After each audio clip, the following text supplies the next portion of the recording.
This episode was recorded in two parts on November 24th and 26th. In President Donald Trump's efforts to grow the United States' energy production capacity by any means necessary, South Carolina appears to have dodged a bullet.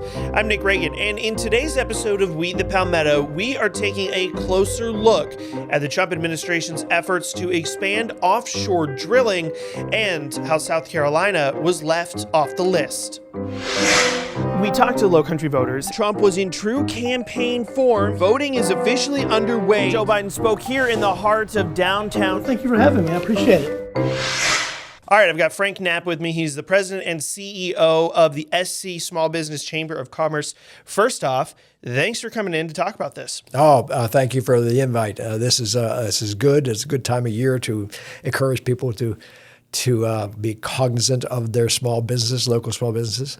Now, we are going to start, though, with the energy-related news, and we're kind of in celebration mode here in South Carolina. We got very good news last week. We have fought for 10 years to protect the Atlantic coast from offshore drilling. It's just oil and tourism simply doesn't mix. So for 10 years, we've been fighting this, and there's been efforts at the national level for these 10 years to move forward with offshore drilling in the Atlantic. This year, the Trump administration was required by law to issue a new 5-year plan for where they would permit the oil industry to drill for oil on the shores of the country, all the way around. We, of course, everybody in South Carolina advocated no oil drilling off of South Carolina's coast. Our politicians did it, and we felt good about it, making the argument. And then several weeks ago, there was a leak of documents that the Houston Chronicle picked up that indicated that the Atlantic coast was going to be offered for offshore oil drilling, except for the Florida coast. We notified all our congressional delegations, said this is the time to really weigh in again with the Trump administration. We know that they did, led by Governor McMaster's office and Senator Lindsey Graham's office. And a week after we heard that Atlantic was in, then we got the news reports that the Atlantic was out. So, and that was the final draft that was put out just last week, that there is no permission for offshore oil drilling off the entire Atlantic coast, and so we should be celebrating. And of course, this is just a pause because it could always come back in 5 years. Right. So we hope that there'll be legislation passed in Congress to permanently ban it. Well, I want to go back even further because a couple of months ago, you and I had talked about this effort to basically draft the new plan for areas that could be explored for offshore drilling. And at that time, public comment was open, and the Department of the Interior got tens of thousands of comments. I'm curious why you guys decided to get involved. This started 10 years ago for us. At that time, we simply came out formally opposing offshore oil drilling and exploration for oil off the Atlantic coast. And the reason was very simple. We have a tourism economy along our coast. And we know what happens when you drill for oil, you spill and have leaks, and that goes on the coast. So that was not a good thing for South Carolina's economy, not a good thing for any of the Atlantic coast tourism economy. So that's when we officially got involved, one of the first probably business organizations to actually take that position. That's where we've been ever since. Gradually, all of our politicians in South Carolina on both sides of the aisle joined in that effort to protect the Atlantic coast, South Carolina's Atlantic coast, from offshore oil. And so here we are today with another victory. It's interesting that this is one of those issues that unifies both sides of the aisle when we're in a state right now where it seems like nothing unifies Republicans and Democrats in Washington. But what do you think that says about our politicians in South Carolina and A, how they're working together on this issue at least, and B, how much influence they have with the Oval Office, quite frankly. Right. Well, I think that our politicians in this state, especially at our state house, are pragmatic. and they understand, the essence of our coast, which is all built around tourism. They know what happens when you drill for oil. They can just look down to the Gulf Coast and see what happens. It's understandable that they'd all join together. But what is very important at these times is that we have a Republican administration with President Trump, and we have a strong Republican delegation and governor here. And the governor's weighed in. Governor weighed in on it. I know that other politicians weighed on it. So Lindsey Graham's office really went hard on this, and the Trump administration, in the end, listened to them. So we should be very, very pleased with that. It's interesting to me, though, because I actually haven't heard, and maybe I'm just out of the loop, but I haven't heard any of our big politicians talking about this issue very publicly as like a big win. And of course, we know, generally speaking, Republicans, especially those in line with President Trump, are very much pro all of the above energy solutions here, which would be drilling off of the coast, just not our coast. Well, that's it. Not in our backyard. Right. So the draft plan does opens up some more area off the coast of this country to offshore drilling, Pacific, the Gulf, Alaska, just not our coast. And so, I think that it is important that we have this influence on the president. Do they brag about it? No. And I think that is because they don't want to be seen as sideways with the president. But behind the scenes, they were very influential in protecting us. Well, everything's political, and the exclusion of the East Coast raises some questions for maybe some. We do see that obviously off of the coast of Texas, Louisiana, Mississippi, Alabama, and even off the coast of Florida, I think Governor DeSantis has raised some concerns about the plan himself.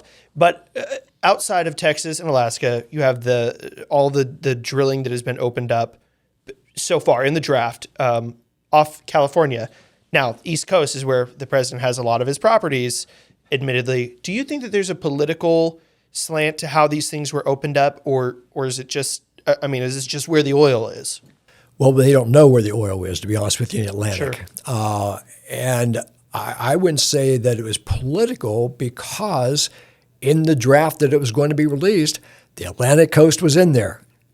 And if politics were playing a role in the decision on that draft, the Atlantic would not be in there. In fact, that's what happened at the end. It was the political influence of the southeastern Republicans in Congress and governors that really blocked it. Now, the Gulf coast of Florida, Governor DeSantis is not happy with that because drilling is now going to be allowed closer to Florida's Gulf Coast. And, that's a tourism area also.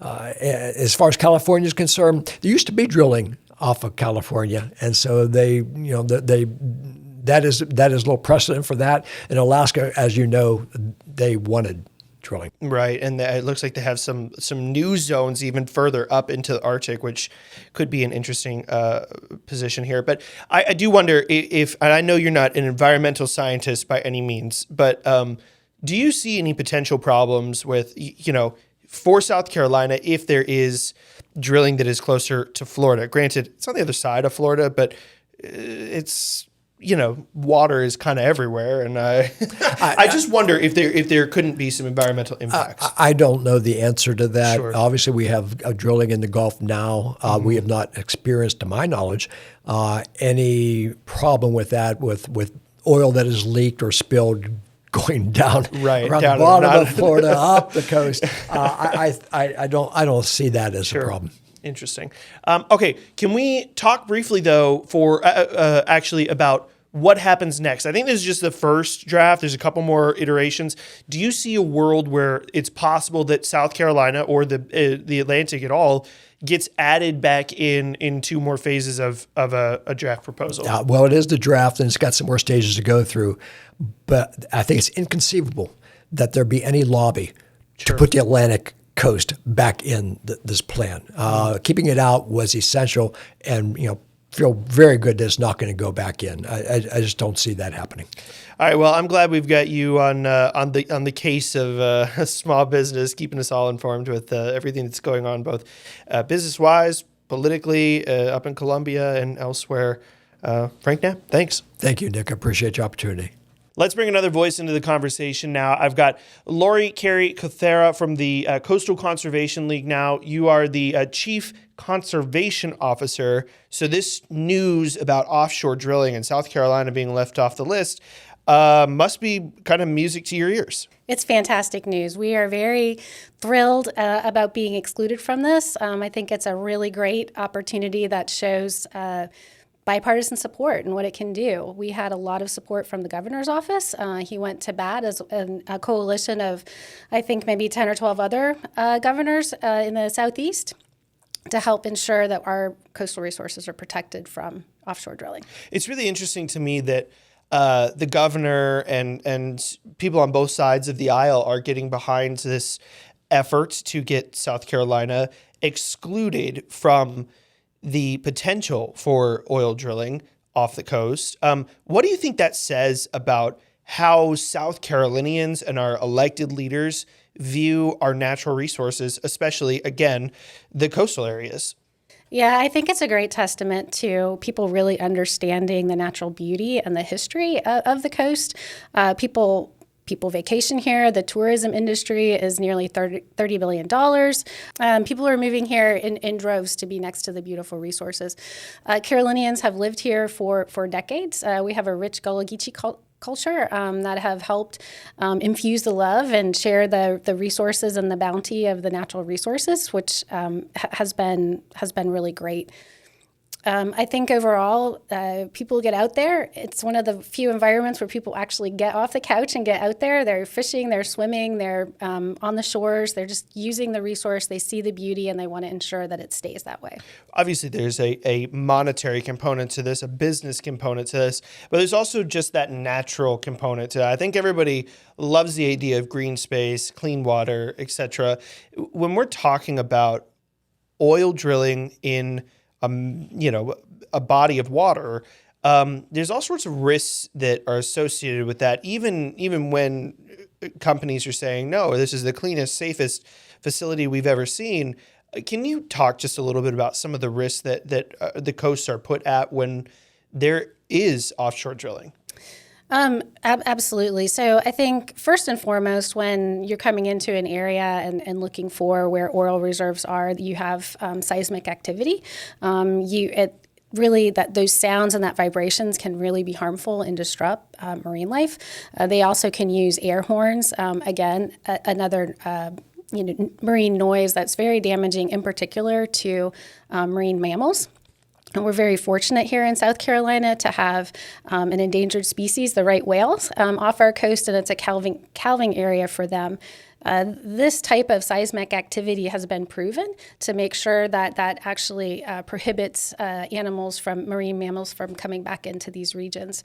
So that's one issue. The other issue, obviously, is if you get the infrastructure in place, you're at risk of oil spills. And I think everyone, it's been a couple of decades, but it's still fresh in people's mind, the Deepwater Horizon accident that happened in the Gulf and how damaging that was to the ecosystems.